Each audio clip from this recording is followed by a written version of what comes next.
Diana when he said, well, that's it. Diana said, well, all we need is a bill. He wrote down the invoice, goes, what's the one original? At least he gave you a bill. He left it with that. Diana said, do we owe him more money? I said, go ask him. I don't know.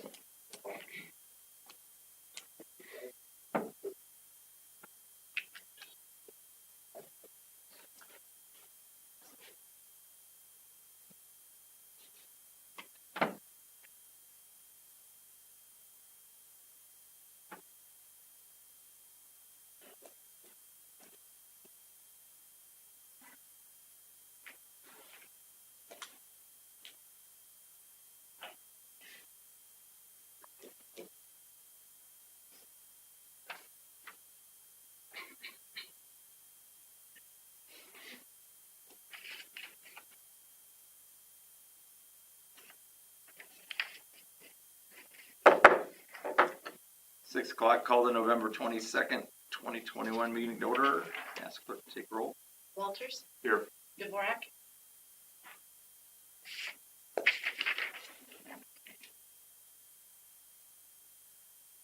Dave, I cannot hear you for some reason.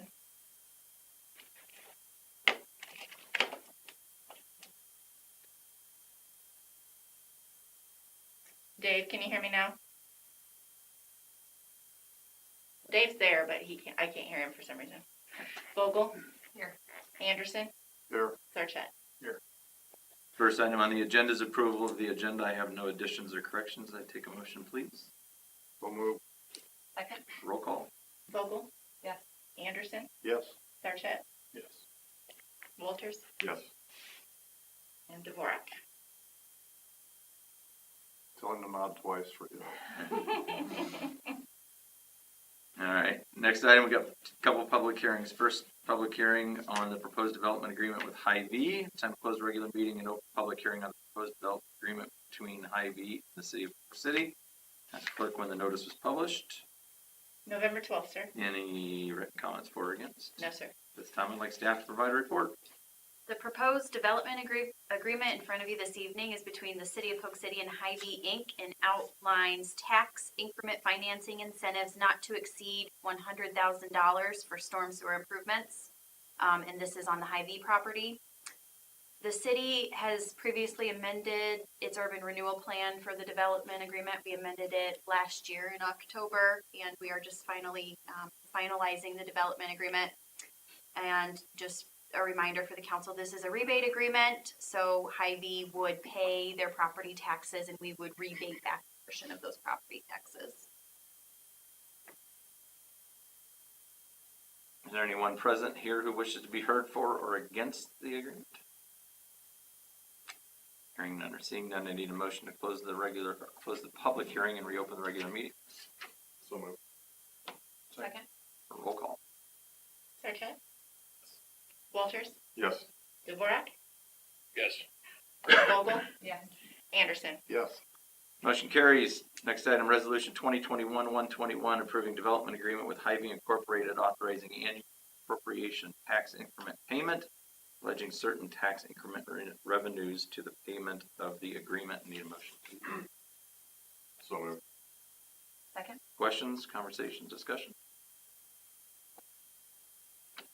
So I would just add, I think this is appropriate and in line with what we've done in the past for other grocery stores.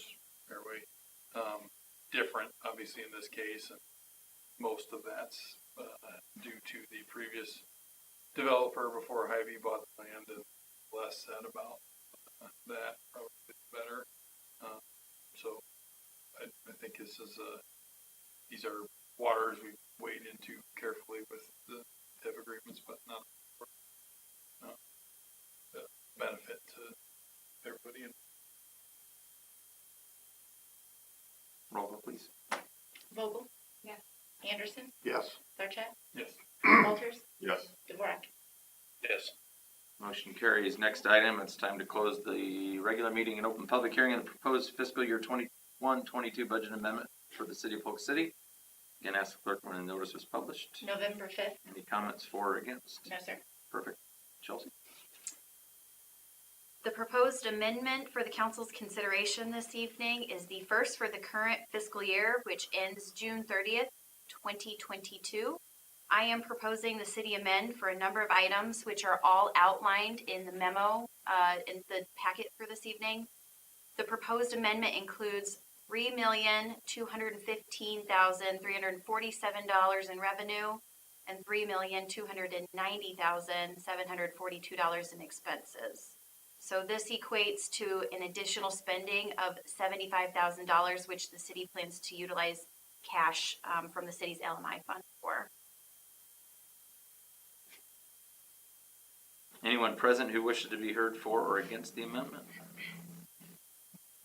Hearing none or seeing none, I need a motion to close the public hearing and reopen the regular meeting. So moved. Roll call, please. Sarchet, Yes. Walters, Yes. Dvorak, Yes. Vogel. Yes. Anderson. Yes. Motion carries. Next item, resolution 2021-122, approving fiscal year 21-22 budget amendment number 1. So moved. Second. Questions? Roll call, please. Walters, Yes. Dvorak, Yes. Vogel. Yes. Anderson, Yes. Sarchet. Yes. Motion carries. Next item, got a presentation tonight for the new terminal funding presentation from Clint Torp, Director of Operations, Moines International Airport. Floor is yours. Thanks, sir. You bet. Well, thank you, Mayor and council members, for having me here tonight. Got about a 5 to 10 minute here presentation, and then obviously open up for questions afterwards. I'll just go to the slide there. I'm going to turn these lights off up here. Oh, It's a little bit easier to see. Is that okay for the public? Okay. All right. Well, as many of you know, the Des Moines International Airport is the largest airport in Iowa, serving approximately 65% of the state's passenger traffic and 50% of the state's cargo traffic. The airport is operated by an independent airport authority. We've been operated that way for 10 years, since 2011. Previously was a department of that city of Des Moines. And then the airport currently receives no property taxes for funding its operations. Airport went through a catchment study back in 2018. That report indicated 57.5% of passengers originating through the Des Moines airport were within a 90-mile radius of the airport itself. That left 42.6% of passengers who are coming into the Des Moines metro from areas outside of Des Moines. So those would be visitors coming in for leisure or business traffic.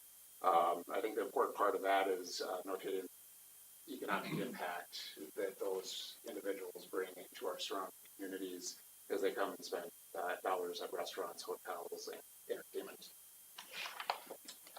Up here is it's hard to read from here, but essentially it's a zip code study indicating where passengers that utilize the Des Moines airport from our regional communities originate from.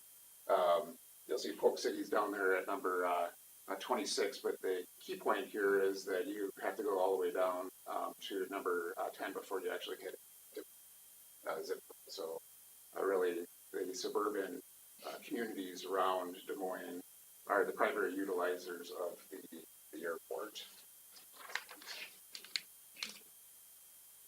This is a map of the destinations that the airport is currently servicing. I think it's important here to note that over the last 10 years, we have gone from 19 destinations to 30 destinations and experienced a 35 to 45% growth rate over the last 10 years, depending on what you use for those growth rates. And what this has caused is a severe strain on the terminal facilities that we currently have that were built in the 1950s and ultimately added on to and modeled several times in the last several decades. Ultimately, the existing facility is going to be an impediment to growth of the airport, our ability to serve the regional communities, and ultimately an impediment to economic development in our area. So back in 2017, we conducted a terminal programming study, and the purpose of this was to look at the space that we had, provide some alternatives for how we could move forward into the future. And ultimately what came out of that product was a space need based on future forecasts. So no design was actually performed during that study. Anybody that's been out to the airport over the last several months knows you're actually starting to see some of the changes visible front facing. So the area in red is Cowles Drive Phase 1, so those are new entrance into the future terminal. Next year, 2022, we will be in the purple portion, which is Cowles Phase 2. We have a new parking garage under design right now, and that'll be constructed in 2023. That's represented in orange. And then the green represents the potential future terminal site, which is what we're talking about today. So overall, the new terminal, you're good. You're good on that side, yeah. So the new terminal will ultimately provide a 50% increase in the number of gates that we will have for servicing aircraft. Right now, we are parking approximately 22 aircraft at 12 gate positions. So we are having dual use gates, which again limits the amount of growth that we have. So that increase in gates will allow us to continue to serve future markets. These are just some renderings of the new entryway coming in. You just kind of go through those, and then that'll be a view of from the floor drive facing west, the new garage, and then the terminal site to the right there.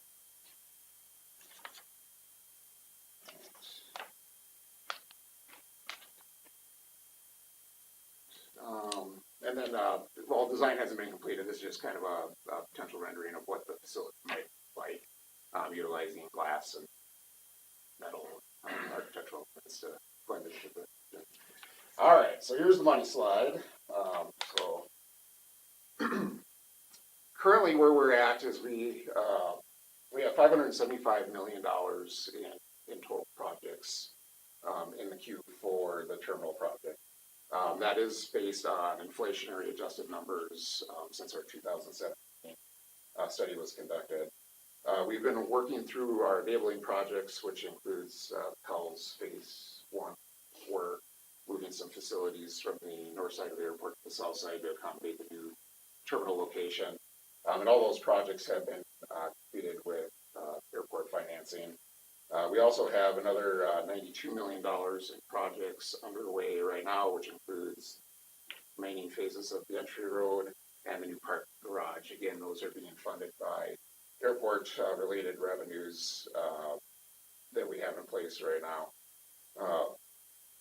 Ultimately, this leaves $398 million in gap funding needed to finalize the terminal project. So within that, we do have some private investment, including Signature, Flight Support, and PS in the amount of a little over $18 million.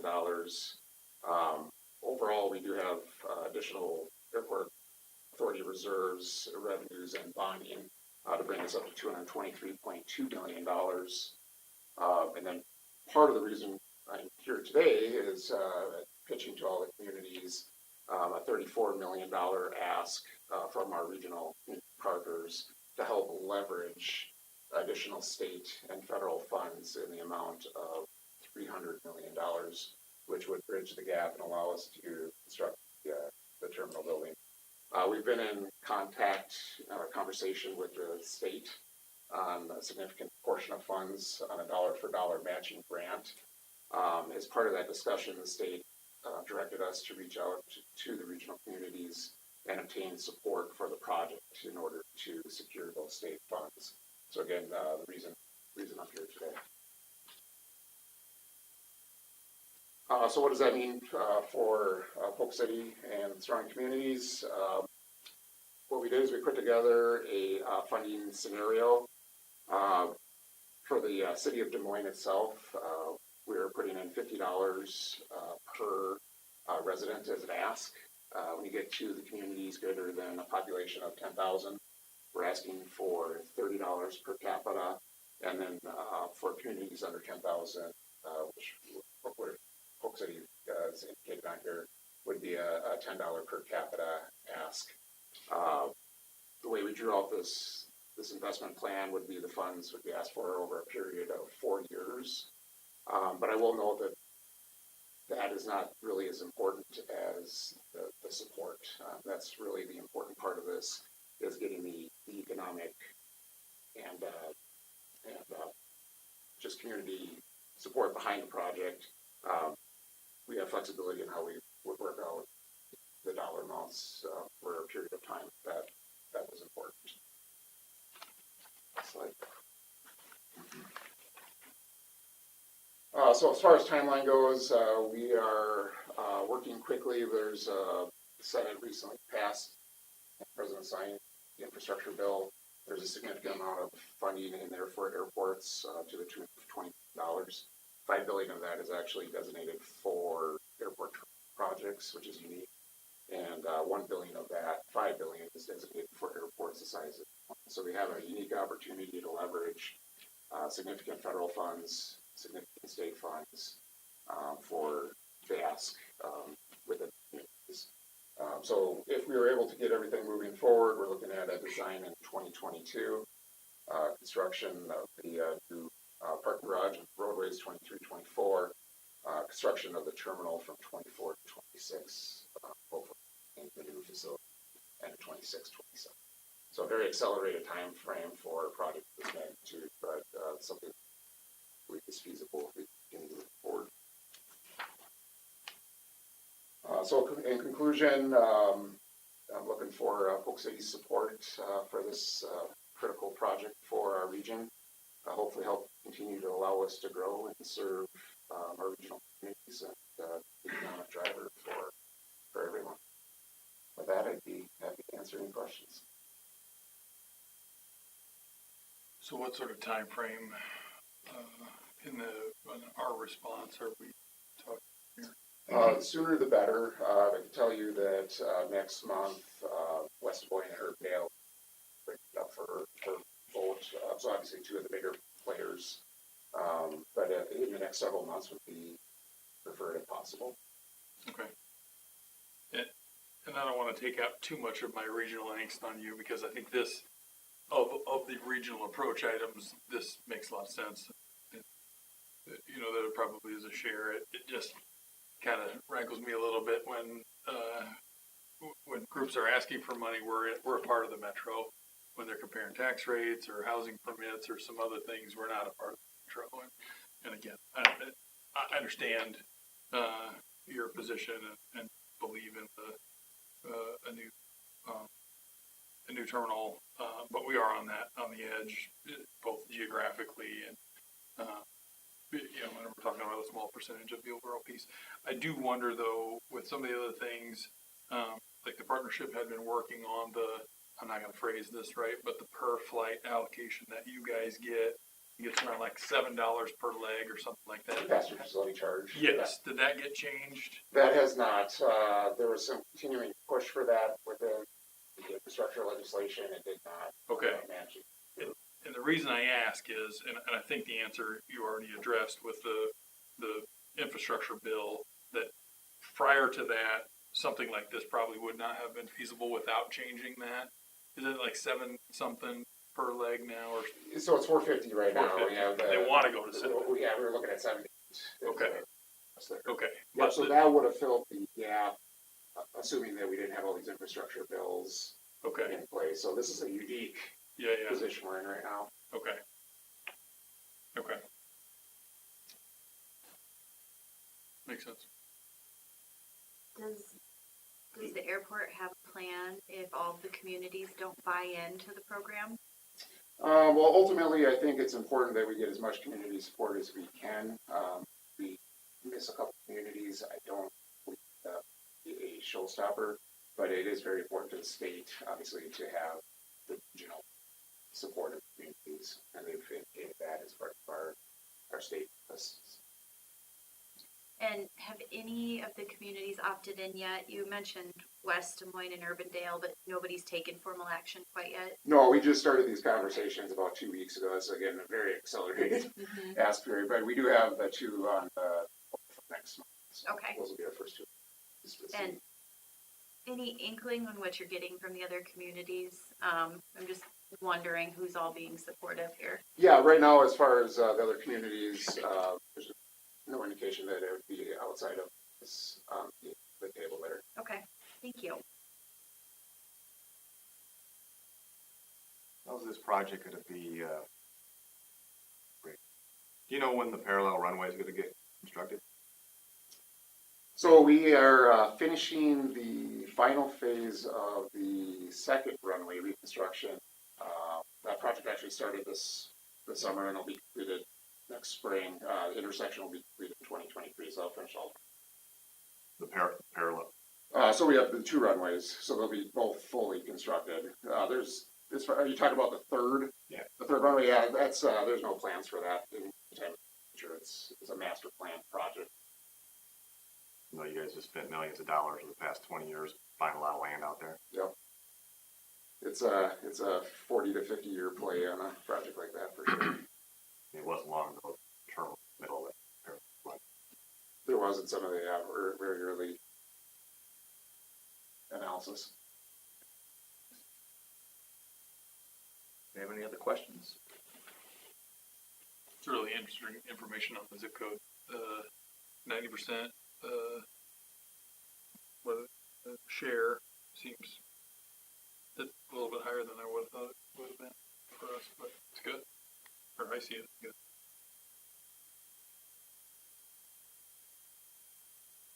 Appreciate you coming out, making All a right, presentation. thank you, I We'll appreciate review it and get back to you. All right, thank you for your time. Thank you. Have a good night. You too. Thank you.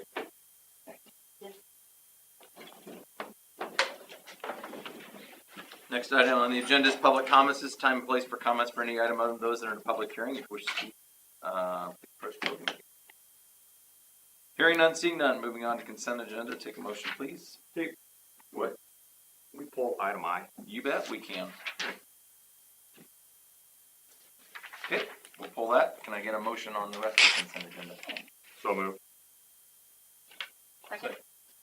Roll call, please. Sarchet, Yes. Walters, Yes. Dvorak, Yes. Vogel, Yes. Anderson. Yes. Motion carries. Next item is conversation and a motion on item I.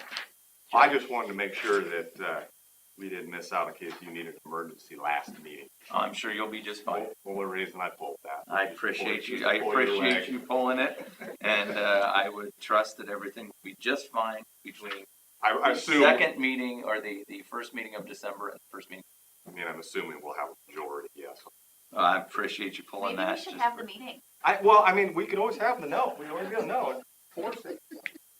Would you please make a motion on I? I'll make a motion on I. You're really incentivizing a no vote here as this goes. I will second. Thanks for making it that second. Roll call, please. Anderson, Yes. Sarchet, Yes. Walters, Yes. Dvorak, Yes. Vogel. Yes. Motion carries. You're lucky there's plexiglass here. I kind of wanted to say no. I know. I'm just, like, seriously, if there wasn't plexiglass, it's coming. Next item, business item. Item A, the Hout Plat. First item, Resolution 2021-155, approving development agreement. First choice renovations. Who's speaking? Do you want to take over? Yeah, I Okay, can. thank you. Travis Thornburg, Signing Associates. So this development agreement is essentially, so a little bit of background. How Plat 1 is a extraterritorial plat for lots that are being split north of town.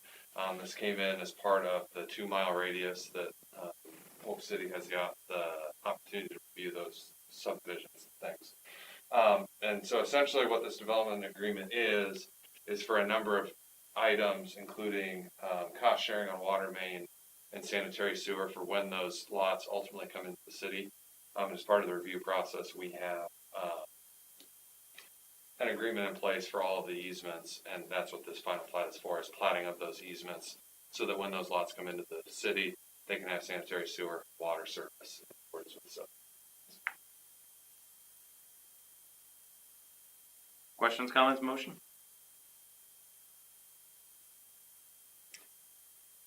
I'll make a motion. Second. Roll call, please. Vogel, Yes. Anderson, Yes. Sarchet, Yes. Walters, Yes. Dvorak. Yes. Motion carries. Next item, resolution 2021-126, approving the final plat. Anything to add? Well, I guess we recommend approval. That's what I was looking for right there. The motion, please. So moved. Roll call. Sarchet, Yes. Walters, Yes. Dvorak, Yes. Vogel, Yes. Anderson. Yes. Motion carries. Thanks. Next item, Four Seasons Polk City. First item, resolution 2021-127, approving a development agreement. Who's speaking to this? You wanna do this one too? Oh, Kelsey's Doesn't here also. matter. Yep. Yeah, Kelsey Skellen, with Shy Pattery here on behalf of Jared Ruffalo, Jared Developments. So the first item here is the development agreement for Four Seasons Polk City's development just north of Hug Drive at 72nd Street.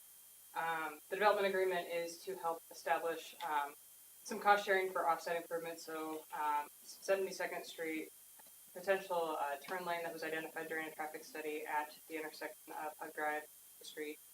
And then also setting up funds in place for the need in the future once the entirety of, or a potential of, a partial development of the Four Seasons plat goes forward for the TCI lift station located down in Big Valley. So it's setting up the agreement for those funds with the city and MGR Development to help fund some of those offsite infrastructure improvements that are needed to make this development and future developments viable. It will be set up so that the cost share is spread out over the entirety of the final plat, or the preliminary plat for the development, so that it's a lot fee similar to how Big Valley was set up from the existing PCI development. Also on the agenda tonight, other items are the agreement to complete for this development as well as the final plat for plat one. Staff have anything to add? No, all legal documents, other than all legal documents have been reviewed and are acceptable, we would recommend it. I would like to add really quickly regarding the development fees that are outlined in the development agreement. The city will put those in a separate account. So once we start collecting some of those, you'll see those separate on the treasurer's report. Anything to add? You good? Yep, all of our comments got addressed. Excellent. Questions up here? Otherwise, I'd take a motion. So plat one is essentially Aspen Ridge Circle and then Vista Lake Avenue, right? I know that the first part bridges all the different phases, but the final plat is basically those two sections. Is that right? It's just the one, It's just so the just Aspen 24 lots on Aspen Ridge Circle. Okay, If I'm not mistaken. okay. And so right now, how many different phases are we thinking of? So right now, we've got laid out 10 plats. Okay. That could change a little bit as we, And I won't do it to an exact number, but the park is parkland. so undetermined, I guess, as far as what phase that will be. Right now, it's shown near plat 2. Okay, I mean, I go forward exactly on how that all comes together, so. okay. So just knowing how some of this goes, which is not necessarily on your side at all, it just is what it is, but if that park land will be at least, I don't want to say this, allocated for amongst the, corresponding development pretty soon, right? We're not gonna have phase 8 in 15 years from now or whatever, worst case. I would say that the first 4 to 5 phases, so about half the through where it was. Okay. Roughly. Okay, and I ask obviously for the people in that area, but also that gives us some time frame for us on, I don't know that we've had any discussions on what it would be, or if you have thoughts or any of that, but we seem to have been behind the 8 ball in past developments and not recreating that is part of where I want to go. On another level, I have a lot of said before with this, that, I mean, that this is a formative development and, you know, in a lot of fronts. The cornfield that we've not had, an area that, could be further developed way down the road.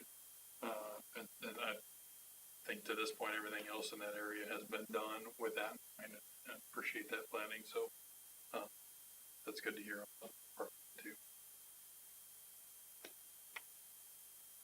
Anything else, or take a motion?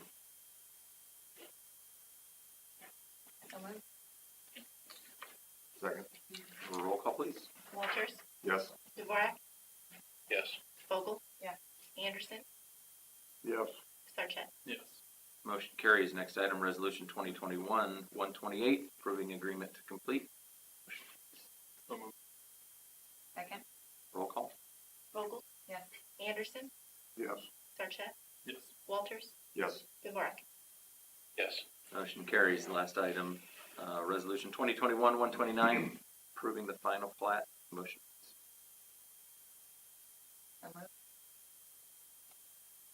Second, I did think of another question. So on those subsequent develops, what will we, by approving this final plat for the next one, what will we get, when those are to approve? Final plats. The same legal Yeah. documents that Yep. you get for every plat. It'll go through the same process. So okay, so the development agreement was for the whole thing. This Correct. final plat is just for the, okay. Yeah. Good. Yeah. Roll call, please. Sarchet. Oh, wait. What is this? I'm not finding the zoning here. What is this zone, these lots zone? R1. R1, okay, thank you. Could I have seen that? Sarchet, Yes. Walters, Yes. Dvorak, Yes. Vogel. Yes. Anderson. Yes. Motion carries. Next item, Snyder and Associates invoice in the amount of $69,635.75 for September 21 engineering services. Motion, please. So moved. Second. Roll call. Anderson, Yes. Sarchet, Yes. Walters, Abstain. Dvorak, Yes. Vogel. Yes.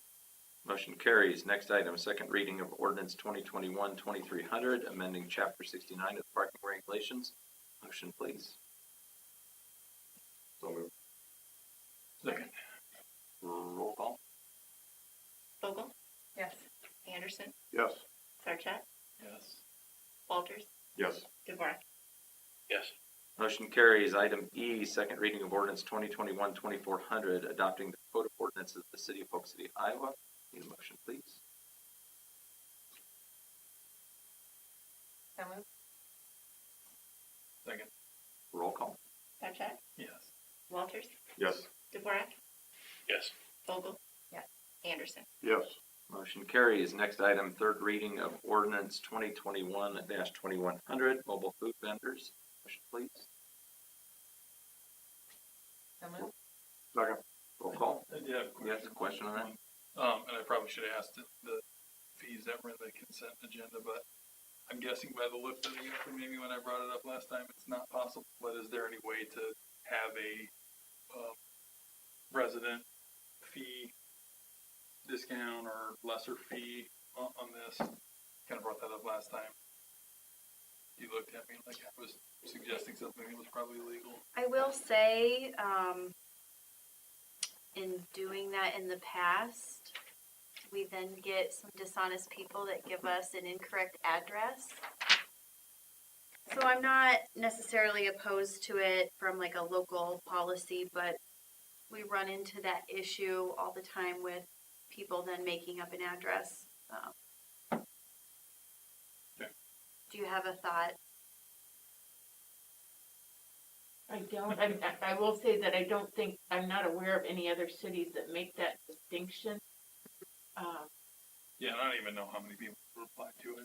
I like the notion of if there is for our bigger events, something that we can do. I mean, it's $75, but it's $75 for an event like that maybe is, well, I don't know. So, Yeah, but I get I your, mean, I have seen, ordinances waived when it's a city-sponsored event for keep in mind, you've still gotta go through the same process, so you're not gonna be waiving anything other than maybe fee. Yeah, So- do we have that ability for you guys to, You Not could on prescriptive. could on a case by case basis, if you've got something that's coming up, then you as the council would have the ability on a case by case basis to waive fees for an event. we as a council or staff? You as a council. Are you thinking of city-sponsored events? Is that what you're more thinking of, or are there local? Not local just travel? that case, but, Okay, that, again, let's give a little bit of a town advantage type. Jenny, do you have a view on this? Has there been problems in the past, or did we have an ordinance in the past, or how has it worked? We didn't have an ordinance in the past. We used the peddler permit, which didn't cross over correctly, which is why we went this direction. I will say that your farmer's market stands are not part of a mobile food permit, so I think you could still do your locals that wouldn't even have to go through this permit process. Yep. That's something separate. And I'm not aware of any mobile food vendor that lives in Polk City proper. Yeah. So I don't know that it would even matter.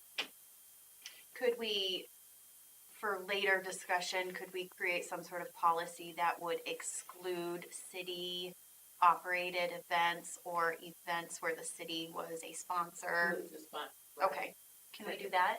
Yeah. Is that okay if we put that on the next Yeah. agenda? Because then that would Okay. be, if I'm understanding it correctly, brought to, I don't know what other type of fees there are, stuff that, yeah, if we, anything that we can do that, where there's a local option. Mm-hmm.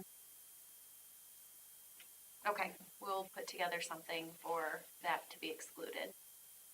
Or at least looked at every time to see if you make a decision. Okay, Well, yeah, or I if we think- think that there's maybe not many, do we just, wait to see if there's an event coming up where we think there could be addressed at that time? we will look into it. Can you just give staff the flexibility at that point? I mean, does it have to come to council? Well, because it's in the ordinance, it wouldn't be the staff that would necessarily need the flexibility. It's the council, I think, is gonna have to make the decision on that. To waive enforcement of the ordinance for that particular event. Okay, And that would just be like a consent agenda item. Correct, right. correct. It's not, Yeah, it needs it to was, be a exactly. healthy discussion about it. But you may wanna have a policy in place for when you bring those types of things forward. I think we will, because That way you know, I think anytime we run into this, it's somebody that's wanting to operate in 2 days' time, and we can't wait for a council meeting, so we'll look into a policy and we'll have it on a upcoming agenda. Roll call. Anderson, Yes. Sarchet, Yes. Walters, Yes. Dvorak, Yes. Vogel. Motion carries. Next item, third and final reading of ordinance 2021-2200, amending chapter 57, dangerous and vicious animals. Motion, please. So moved. Roll call. Sarchet, Yes. Walters, Yes. Dvorak, Yes. Vogel. Yes. Anderson. Yes. Motion carries. Next item, reports and particulars. Staff have anything? I do have one thing, just a reminder of Light Up Polk City event that, Friday, December 3rd, from 6 to 8 p.m. It will be a holiday celebration on the square with activities that include square lighting, horse-drawn sleigh rides, characters, music, demonstrations, food, fire pits, and a visit from Santa, with Santa. That's all I have. Staff have anything else? Anybody up here have anything? One quick thing for me, so at the P and Z meeting, Dennis Dietz, announced that he was gonna renew his term. Did we, how many years has he been on? 15. 3 terms. 15, thank you. So, wanted to acknowledge him. He's somebody that always did his homework, always came with great perspective, I thought. Served with him when I was on P and Z, and I got wise to, there's a couple of people that pretty much copied their opinion in a lot of cases. And he will be missed, but I appreciate his perspective, and I know that they wanted him to come, as per typical Dennis, didn't want anywhere more attention, so he's not here, but he deserves it, and, Well said. Anybody have anything else? Thanks for filling in last week. Glad you're back. Yeah. But it was lonely. Or 2 weeks ago, I guess. Next item, closed session under Code of Iowa, Chapter 21, official meetings open to public. Closed session sub, paragraph 1J, to discuss purchase or sale of particular real estate. Need a motion to go into closed session, please. So moved. Second. Roll call. Walters, Yes. Dvorak, yes. Vogel, Yes. Anderson, Yes. Sarchet. Yes. Motion carries. Need the following people to stay: Chief, Council, Jenny, Amy. Anybody else? Nope.